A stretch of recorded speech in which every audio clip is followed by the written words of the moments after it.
Hi, everybody. I'm Catie Faryl. Well, I'll let you read this and then I'll tell you about it.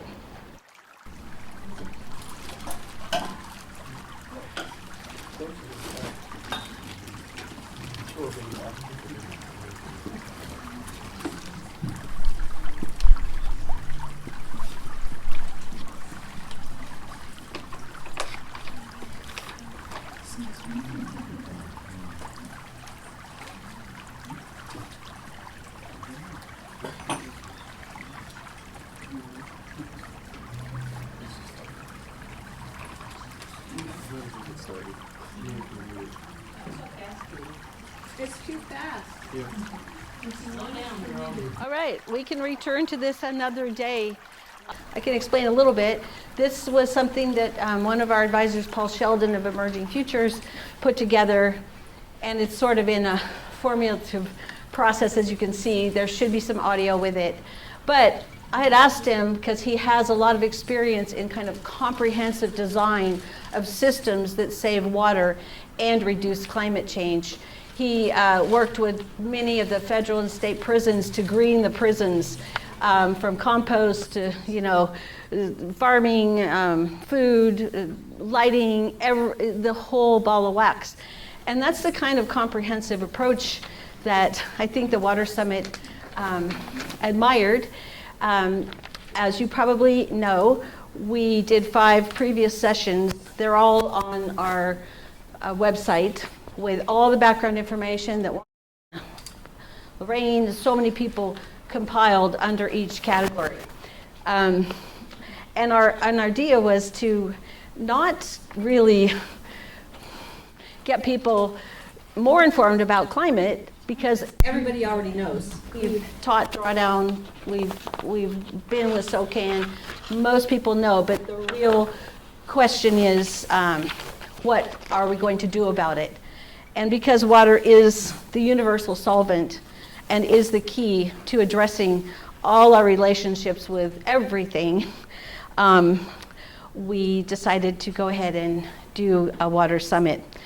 Many of you have attended many of the breakout or the Zoom meetings that we've had. Many of you served as guides to those breakout sessions. There's so much to be said. I felt like maybe a better use of my time up here, since most of you are really familiar with the issues and we want to cut to the chase, is to say a few thank yous to all of our sponsors. There's 13 of them, just like there's 13 moons, and many of us have been attending a moon ceremony and a water blessing every month at the full moon. We feel that that's made a significant difference in how we're finally getting water to return, because we're blessing it and we're appreciating it. But our couple donors, Bellevue Grange has been very generous, Ashland Food Co-op, Dr. Ray Seidler, who really led the charge on banning GMOs here. There's a lot of relevance to what we did there, to what we may end up in part doing in Jackson and Josephine County about water. We had so many wonderful panelists. I had hoped I would have time to make a long list. We have people from the state, we have people from Department of Land, Conservation, we have political people, Jeff Golden, Pam Marsh, we've had David West in wonderful ceremonies, Dan Wampapa, Belinda, you can see them all in the recording. So there's many thank yous that we need, and going forward, many, many more thank yous. I also want to mention Water League. You've heard a little bit about that. As we go forward, the team, the initial organizing team, Lorraine, Cook, Cynthia, Taylor, who can't be here, is stuck on her way back from a long, long journey across the country, and Lauren Oliver and myself began this process almost kind of on an intuition, like we should do something about water. And of course, we're only holding the container. We're really holding that bowl. And we've been able to fill in with so many key people that have so much knowledge, like Gary from forestry, and Kate Jackson's here with tons of political policy. There's so much talent in the room, and within the hundreds and hundreds of people on our list of people who've attended. We're probably going to have another meeting in February, but also continue monthly meetings that teams can start formulating, and there are already many solutions. I was supposed to go through this this long list, but since everybody has a printout of the 9 kind of circles that we would like you to join today, I don't really know that I need to belabor that. There have already been proposed many solutions, but today we're going to be looking for teams to give us some new ideas or expand on some of the things that have already been listed in this document called Solution Action Circles. I have a lot more to say as usual, but I think I need to give the floor to Chris in a minute. I just want to say, water, giving her our respect and attention will allow us to focus on all the actions of what could be. That was really the frame for the 2 parts of each Zoom meeting.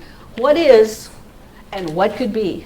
So as an artist and as a person who does a lot of visioning, to me, I think, and I've often said, as we believe, so it will be. If we think it's going down, if we think there's nothing we can do, well, probably higher power is going to say, yes, you're right. But if we say, what next? How can we work together in the nature, with nature? Then I think our outcome will be amazing. So Chris is going to give you a little more depth and background because he's the water professional, and he's going to talk about some really broad categories, but deeper into what we found or what he already knows. Right? Do you want to come up here? Good morning. My name is Christopher Hall. I'm with Water League. It's a pleasure and an honor to be here, to be of support and to be of service. And to echo what Catie was saying is that there are 9 action circles. And yes, you pointed out that there's about 36 people here. So, I mean, it's even possible, as Catie said, we're going with the flow, that maybe 2 of them blend together, Maybe we don't actually talk about one of them if there are people self-selecting into different size groups and there are 10 people who are interested in this and no one's interested in that one. We all have, time in our lives. That's all we really have in this world, and so maybe we will pick some of these up at a later time. All 9 action circles are related in numerous ways, and as a result, we will hear some of the same concepts from different perspectives. So some groups may actually be talking about the same thing, but they're coming at it from different perspectives. This is as it should be. Overlap will create bridges and connections. It will create bonds and community. And it will create a sum or whole greater than the parts, which is kind of what we're after. So if you go to the second to last page, and the easiest way to do that is take the last page, flip it over, and then flip it. There are 4 general concepts that run through all 9 action circles. And the following 4 concepts below are threads that run through all 9 action circles. There probably actually are more than just these 4, but these are kind of a way to get a start. And the purpose of this is to get our minds inspired to come up with our own creative ideas. And this document is for us to be able to be inspired and then add to it. Please feel free to incorporate these concepts and considerations into the solutions as we speak about them over lunch. As has been said many times this morning and many times before, we are water. And the more we flow together, the more our water flows between us, and the more we are one. And so the issues of water quality, I want to just stop here and say water overuse or misuse. We keep using this term use, and I'm just going to say it right now. water resource, thinking of water as a resource. I don't think of my friends as resources. I don't use my family and friends, because when we use people, we're like sociopaths, right? And when we treat people and things as resources, what kind of so it's really hard to get out of that away, right? So I want to just say right now, I feel a lot of tension about this terminology, water overuse or misuse, and yet we're at this time trying to move past that, back into what it always used to be long before we ever showed up here, being people like myself. Public voice engagement involvement is another concept that flows through all 9 action circles. Water scarcity, and I believe like when we showed up here in 1492, we scared water away, right? And it's now like through climate change, through deforestation, we have dried, there's increasing aridification, there's all sorts of things that we have done to make water scarce. And I think Judy made a good point about wanting to focus on the positive aspects of water and that it's abundance. And I think we need to address the realities though. And if I had one thing I wish we could do is change the name of the Oregon Water Resources Department and pull that word resources out and come up with something different. So when we meet over lunchtime to discuss these 9 action circles, this information that's here is really just to get the ideas started. Thank you. Wow. Hey, thanks, Chris. Say? Yeah. So I'll hand these out. Why don't you go over each group? Okay. All right. So I'm just going to go through each group, and we're going to hand out a paddle to anybody who would like to be the facilitator for that group. Don't be shy. We need your help. Number 1 is funding and legislation as solutions. So there's all sorts of solutions that can come through rules, statutes, initiatives, ballot initiatives, and then different forms of funding. And if anybody is interested in leading that group, please raise your hand. All right, Wendell. I get to do the Vanna White thing. Okay, so you can join that group. Okay, number 2, business and community organizations.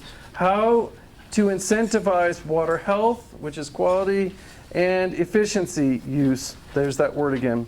How do we inspire businesses and organizations to advocate and practice conservation practices? How can we get businesses involved in using their customers and their other constituents to get behind the ideas that we're talking about today?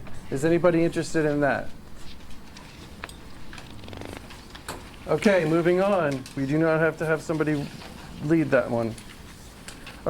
Number 3, domestic and industrial water efficiency and quality team. Examine how all cities can establish conservation programs, guidelines, services, and rebates.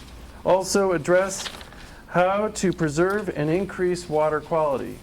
So dealing with domestic and water efficiency and quality within the cities. Domestic is suburban, that sort of thing. Can I say something about this? Please. One of our advisors, Larry Cooper, he couldn't be here today, but he's sort of taken on the leadership. He's part of the Ashland Climate Collaborative, but also very well versed in the domestic and industrial water rates. And one of the things that we're looking at is helping every city get the kind of conservation tools and information that they have in Ashland and in Medford, but all the small towns actually have a water rate that the more you use, the less you pay. So they have to conform those rates and those services. So Larry Cooper's your guy if you want to help on that team. So Chris, I would take on leadership of that if it involved also the video that we saw of Tucson, turning around and really taking all this rainfall and doing something other than washing it down the sewer, and getting it out into no-man's land. Would that be? Yes, so Belle will take number 3. Wonderful. And just thinking about if you want to join, and if you have, we have a clipboard for each group. to take notes, and a special form we'd like you to take the notes in so that we can kind of capture what goes on in these groups. So if somebody wants to join Wendell's group, Wendell, what's the name of your group again? Funding and legislation. Okay, who would be a scribe for that? Who's going to Yeah. take notes? And they can decide that when they get together. Yeah. I hope Kate Jackson goes to your group. Okay. Water policy, hello. On addendum to Wendell's, I was just having a quick conversation with Dan. Initiatives, this whole idea of really, we have many things that are archaic in Oregon, Southern Oregon, particularly about things like water and swale and gray water and this and that, and the idea of initiatives. So that's a hot one. In that, some of the guards changed and some haven't, but this is the perfect time to strike. Okay, so number 4 is water efficiency, quality, and equity for agriculture. So if we just talked about the urban and suburban environment with domestic and industrial water efficiency, well, now it's agriculture. And I just want to remind us all, when we think of all the water that is used by humans, 80% is for agriculture and 20% is for everything else. So when we think about like industrial, domestic, anything suburban, urban, you name it, that's only 20% of the water that's used. 80% is for agriculture. And so when we talk about number 4 here, we're talking about 4 out of 5 gallons that's taken from the ground or from our streams. How do we want to have that discussion? Is anybody interested in leading that? I want to add something that you taught me about that there's been a big misunderstanding. The vast majority of that ag water is used by corporate chemical ag farms over 250 acres. And it just really shocked me because I've worked on food and agriculture and soil and regenerative ag and all that for years, and I never understood that when the wetlands people tell me, oh, ag doesn't need more water, they're using it all. Yeah. What they're not talking about are small family farms who are going under and losing their businesses. Yeah. They're talking about the big exporters of wheat that's going to Saudi Arabia for their racehorses and the cannabis. Chris also did the cannabis study, so if you want to know about what's happening with that water theft, he's your guy. But that's a really important piece, and I'm hoping that Rihanna Sims, I should mention, Cultivate Oregon was our key tech person with Steve Williams. They did a great job for us, but Rihanna and I and Ray Seidler did the regenerative ag. Also, I was hoping Allison from Rogue Valley Food Systems was coming to chair that thing. But whoever can fill in today, Danny's a permaculturist, so hi, Danny. Dorian. I just have, it's just kind of an observation that agriculture is one of the biggest employers in the county, so that if agriculture goes under, the county's going to look really different. So. And as both Catie and Chris made me aware, it's those large corporate farms are about 5% of the farms, as opposed to the small family farms. And they are using 65% of the water that goes to agriculture. So, we need to understand what these large corporate farms are doing and how they're wasting water, etc. And we need to change our view of agriculture, including making sure agriculture is here in the Rogue Valley and can actually grow the food that we need to eat. Yeah, so using water wisely. Using water wisely doesn't mean that we need to lose. Thank you so much. Yeah.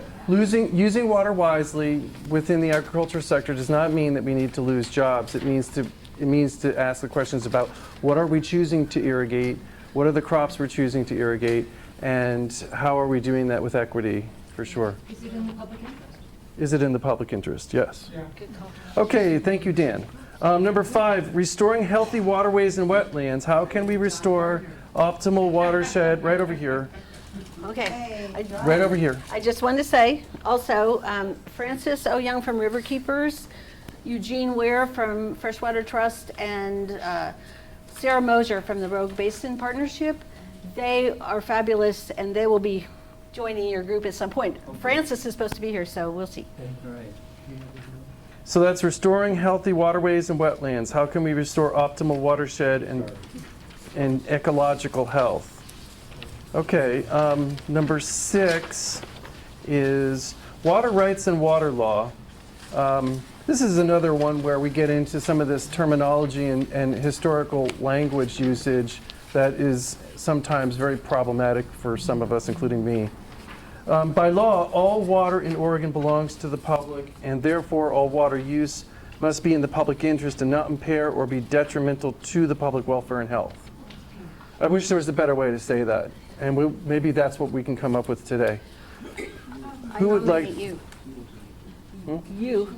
Me? Yeah, you know more about it than almost. Does anybody here know? Okay. Alan, I do you think know? Tracy actually gestured. Are you saying? Oh, I was thinking it seems kind of similar to the group number 1.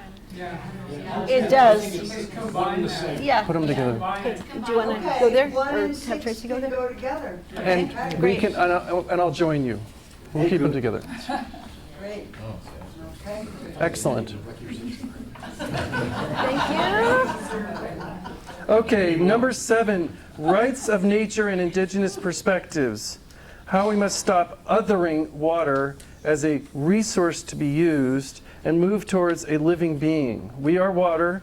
How we treat water is how we treat ourselves and how we treat each other. Water is an entity. As such, water is a proper noun. Who would like to take on number 7?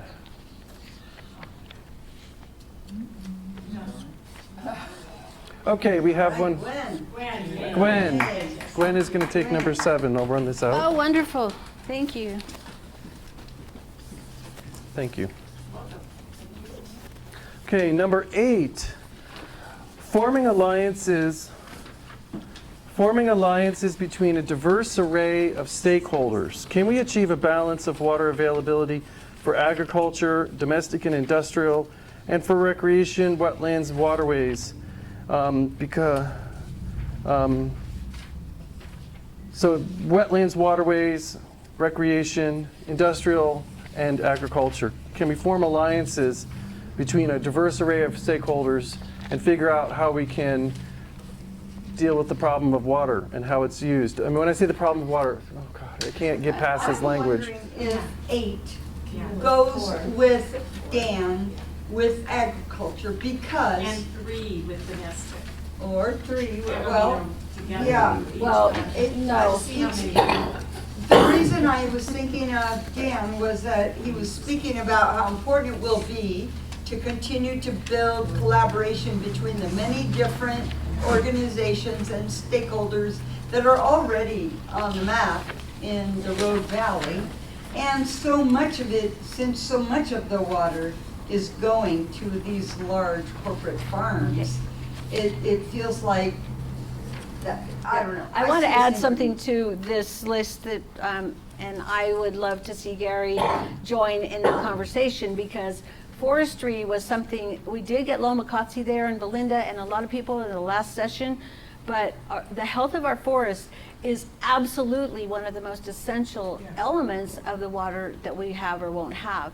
So we really need to add forestry to that, but that particular alliance actually came out of that, what we said before, wetlands people and their perception that ag, not, they need to make the distinction. Small family farms need to stay because we need to increase our food supply here. But the forestry is huge. So Gary, I know you would be fantastic to bring that into this conversation. We didn't have much time today to do it, but here you are. All right. Can I throw something in there? Just that I think of number 8 as being more of its own thing. I had checked it as kind of the first one I wanted to join. Right. Because to me, it's talking to my neighbors across differences. It's more braver angels kinds of. But wait. Let's go back to community organizing, because if you could take number 2 and they could deal with this internal. No, let's let her have I said 8. what I wanted to do. Okay, all right, Yeah. okay. No. So, Okay, moving on. Number 9, reclaiming and treating sewer water for outdoor use. Would it be possible to consider a 2-county system across the Rogue Basin? Could Josephine and Jackson counties create a system where where treated water could be used for parks, roadway, landscaping, golf courses, and other outdoor uses. Of the water we extract from rivers in the ground, can we reuse it for locations that don't need brand new extracted water? Yes. And so is anybody interested in discussing that topic? I think it goes with 3. Okay. Can we pair 9 and 3 together? Yes. Good pairing. 9 and 3? Yep. Yeah, so domestic and industrial water, sewer water for outdoor use. Okay. Kind of the same. So Actually, that's okay. It's okay, all right. We don't have enough. They're not, but that's okay. So okay. So how can number 2 fit into one of the ones we already have? When you do number 2, when you've got an idea for legislation. Well, but for right now, honestly, educating people to indigenous practices and rights in nature could be a really great thing. You know, so I say, maybe that conversation could happen in there with Gwen. Polarity and the concept of being one with everything and talking to your community and emphasizing where this is coming from is apt to be combining two and rights of nature and indigenous perspectives. Who has the rights of nature? Can I share this with you? Great. And so I think we have our marching orders. Okay. So There's a question? How do we clone ourselves so that we can be in multiple groups? okay. So this is a great. So one of the things I think is great is that we're being flexible so that these groups can actually flow and they can combine. And one of the things I thought about is I wanted to be in 3 or 4 of them, and so I'm likely to want to hop around into different groups. And I think as long as there's like somebody who can anchor each group, others of us can flow between them. We're going to do this as a working lunch, and so we'll have lunch, and we can kind of hop around and we can pollinate between groups. And as long as there's some consistency with a scribe and a facilitator for each general area, I think that we'll be able to keep our information together, and we should, get to know each other and get to share food. And I brought more food than I could possibly ever eat, and so, I think it'll be a quite lovely opportunity to move about the room. Wendell, and then I have a remark. I just didn't want to. Oh, the clipboard. I'm doing it. Oh, thank you, Katie. So we should be aware that after lunch, then we're going to have a report out from each group, just as we always do on the Zoom. We want to hear about how your conversations have been going. And as part of that, we're really hoping that each of us will walk out of the room this afternoon with a commitment to a solution. So that's a tall order. It doesn't mean you have to stick with it forever, but hopefully today you will find a group and a solution that you are excited about and that you can put your energy into and that we can move forward. And you'll find collaborators here that you want to work with. So that's our wish. Perfect. Also, there's a lovely lobby, and there's nooks and crannies and tables, and I think it would be great that folks who have the paddles can figure out where they're most comfortable. However you want to do it is great.